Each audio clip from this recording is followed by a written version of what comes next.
فيه يا ربي لك الحمد كما ينبغي لجلال وجهك وعظيم سلطانك لك الحمد بالإيمان لك الحمد بالإسلام لك الحمد بالقرآن আমরা প্রশংসা করলাম কার?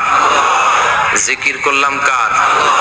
সব সময় প্রশংসা করতে হবে কার? প্রশংসা করলে খুশি হয় কে? আল্লাহর প্রশংসা করলে আল্লাহ খুশি হয়ে যায়, ঠিক কি না? আর শয়তান বেজার হয়ে যায়। আমরা কার খুশি চাই? নাকি শয়তানের? শয়তান যত কষ্ট পায় তত আমরা খুশি। কথা বলেন। শয়তান এই পৃথিবীতে সবচেয়ে বেশি মাজলুল হয়েছিল, অপদস্থ অপমানিত হয়েছিল দুইটা দিনে। এক হচ্ছে বদরের দিনে সে সবচেয়ে বেশি অপমানিত হয়েছিল। বদরের ময়দানে যখন আকাশ থেকে ফেরেশতা বাহিনী মুসলমানদের সাপোর্ট করার জন্য একে একে নামছিল, তখন শয়তান নিজেকে সবচেয়ে বেশি অপমান বোধ করছিল। আর দ্বিতীয়ত শয়তান সবচেয়ে বেশি লাঞ্ছিত হয় যখন আরাফাতের ময়দানে আল্লাহ তাআলা লক্ষ লক্ষ বান্দাকে ক্ষমার ঘোষণা দেয়। সুবহানাল্লাহ কইবেন না? খায়রু আইয়ামিল আরদ, পৃথিবীর সবচাইতে শ্রেষ্ঠ দিন কোন দিন? আরাফার দিন। এই দিনে বান্দা কেঁদে কেঁদে আল্লাহর কাছে নিজের সবগুলো গুনাহ খাতার কথা ঘোষণা দেয় যে আল্লাহ আমি পাপী, আমার চেয়ে বড় পাপী নাই, এই পাপ ওই পাপ আমরা করেছি, একটার পর একটা পাপের ঘোষণা দেয়। আর আল্লাহ এত খুশি হতে থাকে, সব শেষে আরাফার দিনের সূর্য ডোবার আগেই আল্লাহ আরাফার ময়দানের হাজীদেরকে মাফ করার ঘোষণা দিয়ে দেয়। এই দুই দিন শয়তান নিজেকে সবচেয়ে বেশি অপমানিত ফিল করে, অপদস্থ ফিল করে। অনুরূপ ভাবে 365 দিনের প্রতিদিনই বান্দা যখন আল্লাহর কাছে ক্ষমা চায়, আল্লাহ তখন খুশি হয়ে যায়। সুবহানাল্লাহ পড়ে। আর শয়তান নারাজ হয়ে যায়। আমাদের মিশন হচ্ছে আমরা আল্লাহরে খুশি করতে চাই, আর শয়তানের বিরুদ্ধে আমাদের অবস্থান। চিল্লায় বলেন ঠিক কিনা? এজন্য সব সময় প্রশংসা করব কার? শুকরগুজার হব আল্লাহর জন্য, ঠিক কিনা? বিশ্বনবী বলতেন আল্লাহুম্মা জাআলনি সাবুরা ওয়া জাআলনি শাকুরা ওয়া জাআলনি ফি আইনি সাগীরা ওয়া ফি আ'য়ুনিন নাসি কাবীরা। হে আল্লাহ, আপনি আমাদের ধৈর্যশীল বানান। আমাদের ধৈর্য নাই, অল্পে আমরা অস্থির, আছে না নাই? এই দেশের মানুষ খুব বেশি অস্থির, বাংলাদেশের মানুষ খুব বেশি অস্থির। আমি পৃথিবীর অনেক দেশে ঘুরেছি, সেখানে দেখেছি মানুষজন খুব ধীরস্থির ভাবে কাজ করতে পছন্দ করে। সুপার শপে যদি কিনতে যায়, they maintain the queue in super shop. Super শপে লম্বা লাইন, সবাই যে ওখানে ভদ্রভাবে দাঁড়ায়, একজনের পর একজন যাবে। টিকিট কাটতে যাবে, লম্বা লাইন, একজনের পর একজন দাঁড়ায়, একজন যাবে আরেকজন। তো ওখানে যদি কোনো বাঙালি থাকে তখন দেখা যায় তার অস্থিরতা। কেন সামনে এত লাইন, এত সময় লাগে কেন, আমি কখন পাবো, আমার কি হবে? অস্থিরতা আছে না নাই? মানে সে পারে না সামনে সবাইকে ডিঙ্গিয়ে আগে যে টাকা পে করবে, আগে যে টিকিট কাটবে। এই অস্থিরতা আমাদের কমাইতে হবে, ধৈর্যশীল হতে হবে। গোটা বিশ্বব্যাপী আমাদের এই বাংলাদেশের মানুষের এই বদনাম যে আমরা অস্থির প্রকৃতির। আমরা ঠান্ডা মাথায় ভাবি না, ঠান্ডা মাথায় ভাবতে হবে, ধৈর্যশীল হতে হবে। ইন্নামা সাবরু ইনদা সাদামাতিল উলা। বিষ্ণু বলেছেন বিপদের প্রথম ধাক্কায় যে সবর ধারণ করতে পারে সেই তো সবুর।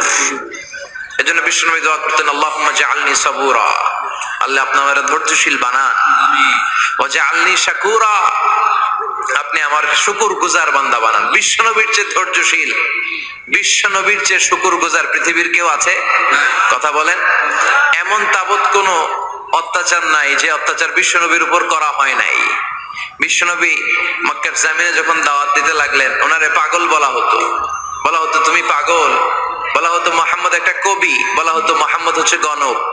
বিশ্বনবী যখন রুকু দিতেন, সিজদায় চলে যেতেন, উটের পচা নাড়ি ভুড়ি এনে বিশ্বনবীর কাঁধে ফেলে রাখা হতো। বিশ্বনবীর গলার মধ্যে রশি ধরে টান দেয়া হতো। কয়েকবার বিশ্বনবীর এই ঘাড়ের এই চামড়া ছিঁড়ে গিয়েছে, একবার চাদর টান দেওয়ার কারণে, আরেকবার রশি টান দেওয়ার কারণে। বিশ্বনবী কিছুই বলেন নাই, ক্ষমা করে দিয়েছেন। যেই মক্কার শত্রুরা বিশ্বনবীকে মক্কা থেকে বিতাড়িত করেছেন, এবং যেই রাতে উনি হিজরত করলেন, মাইগ্রেট করলেন, উনি কেঁদে কেঁদে বারবার মক্কার দিকে ফিরে তাকায়, আবার যায়, আবার ফিরে তাকায়, মাতৃভূমির মায়া ছাড়তে পারছেন না। আর বলছিলেন মক্কা তো আহাব্বুল বিলাদ ইলাইয়া, মক্কা আমার কাছে সবচেয়ে প্রিয় শহর। লাউলা উখরিজতু লামা খারাজতু মিনহা, আমার যদি বের করে না দেয়া হতো এই শহর থেকে, আমি কোনোদিন এই শহর থেকে বেরোতাম না। এত ভালোবাসতেন বিশ্বনবী মক্কাতুল মুকাররমাকে। ধৈর্যশীল ছিলেন। এত অত্যাচার অনাচারের পরে যখন মক্কা বিজয়ের ক্ষণ আসলো, এই মক্কাকে বিশ্বনবীর করতলগত করে দিল কে? ফাতে মক্কা হলো। বিশ্বনবী চাইলে পিষে পিষে প্রতিটা কাফের মুশরিককে শেষ করে দিতে পারতেন, ঠিক কিনা? কিন্তু বিশ্বনবী বললেন লা তাসরিবা আলাইকুমুল ইয়াউম ইযহাবু আনতুমুত তুলাকা। কোন রিভেঞ্জ চলবে না আজকে, কোনো প্রতিশোধ নাই। একেবারে বড় যুদ্ধাপরাধী যারা, মারাত্মক যারা অফেন্স করেছে তাদেরকে শাস্তির আওতায় আনা হবে, বাকি সবাইকে আমি ক্ষমা করে দিলাম। In the long history of the world there is no instance of magnanimity and forgiveness which was showed by our beloved prophet Muhammad when all of his enemies laid under his feet and he forgave them one and all. পৃথিবীর গোটা পৃথিবীর ইতিহাসে এরকম নজির কোথাও পাওয়া যায় না, যাকে এত অত্যাচার করে বিতাড়িত করা হয়েছে, নির্বাসন দেয়া হয়েছে, হিজরতে বাধ্য করা হয়েছে। তিনি যখন ওই শহরকে আবার বিজয় করলেন, কাউকে আঘাত করলেন না, আগুন জ্বালিয়ে শহরটাকে জ্বালিয়ে দিলেন না, ওদের বংশকে নির্বংশ করলেন না, বরং মুচকি হেসে উনি বললেন যাও ক্ষমা করে দিলাম। কি ধৈর্যশীল ছিলেন। আবার দোয়াও করতেন আল্লাহুম্মা জাআলনি সাবুরা, আল্লাহ আপনি আমার ধৈর্য বাড়ায় দেন। ওয়াজআলনি শাকুরা, আপনি আমার শুকরগুজার বানান। ওয়াজআলনি ফি আইনি সাগীরা, আল্লাহ আমার চোখে আপনি আমারে ছোট বানান। ওয়া ফি আয়ুনিন নাসি কাবীরা, আল্লাহ মানুষের চোখে আপনি আমারে বড় বানান। কি মানুষ ছিল, নিজের চোখে নিজে ছোট থাকতে চাইতেন। আমরা নিজের চোখে নিজের বড় মনে করি, এরকম ডাকাইত আছে না নাই? নিজেরাই নিজে মনে করে কত বড় সাহেব, লাট সাহেব। মান তাওয়াদা তারাফা, এটা হচ্ছে সুন্নাতুল্লাহি ফিল আরদ।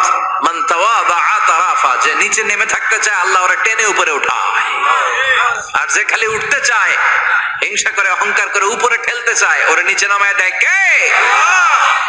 সাইয়েদনা আদমকে আল্লাহ বললেন আদম সাল্লিম আলা উলাইকা নাফার লাম্মা খালাকাল্লাহু আদামা ওয়া কানা তুলহু 60 যিরাআন।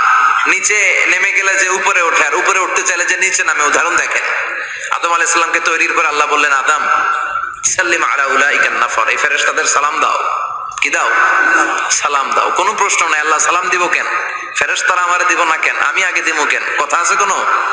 যেই সালাম দিলেন, সালাম দেওয়ার সাথে সাথে ওনার মর্যাদা বাড়িয়ে দিল কে? এত মর্যাদা বাড়ালেন যে নূরের ফেরেশতারা মাটির আদমকে সেজদা দিতে বাধ্য হয়েছে। চিৎকার করে বলেন ঠিক কিনা? তুমি মাটির আদমকে প্রথম সৃষ্টি করিয়া ঘোষণা করিয়া দিলে শ্রেষ্ঠ বলিয়া, তাই তো নূরের ফেরেশতা করে আদমকে সেজদা, সবার চেয়ে সম্মান দিলে মাটির আদমকে। আল্লাহু আল্লাহু পড়েন, আল্লাহু আল্লাহু তুমি জাল্লে জালালুহু, শেষ করা তো যায় না গে তোমার গুণগান। আল্লাহু আল্লাহু, সুবহানাল্লাহ পড়েন। কি সম্মান আল্লাহ বাড়াই দিলেন। আল্লাহ বললেন আদম আজকে থেকে তুমি আশরাফুল মাখলুকাত, তুমি খলিফাতুল্লাহ ফিল আরদ, তুমি পৃথিবীতে আমার খলিফা, ভাইস জেরেন্ট অফ আল্লাহ। আল্লাহর খলিফা, আল্লাহর আহকামগুলো পালনের জন্য ভাইস জেরেন্ট। চুরি করলে হাত কেটে দাও, কার আইন? এই কাজ আদম তুমি দুনিয়াতে যেয়ে করবা। জিনা করলে ডেথ পেনাল্টি, হেড অফ, শিরচ্ছেদ করে দাও, কার আইন? খলিফা হিসেবে মানুষ এসে করবে। মানুষকে আল্লাহ আশরাফুল মাখলুকাত বানিয়ে দিলেন, নিচু হয়েছে বড় বানিয়ে দিলেন। আর শয়তানের অবস্থা কি? শয়তানকে আল্লাহ বললেন সেজদা দে আদমকে। শয়তান যুক্তি দাঁড় করিয়েছে, খলাকতাহু মিন তিন খলাকতানি মিন নার ওয়া খলাকতাহু মিন তিন। আল্লাহ আপনি আমারে বানাইছেন আগুন দিয়া। কি দিয়া? আগুনের ধর্ম উপরের দিকে ওঠে, আর মাটির ধর্ম সে নিচে পড়ে থাকে, আমি কেন সেজদা দেব?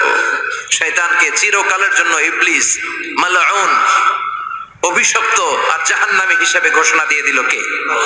এজন্য আপনি ছোট থাকতে চাইবেন, আপনারা বড় বানাবে কে?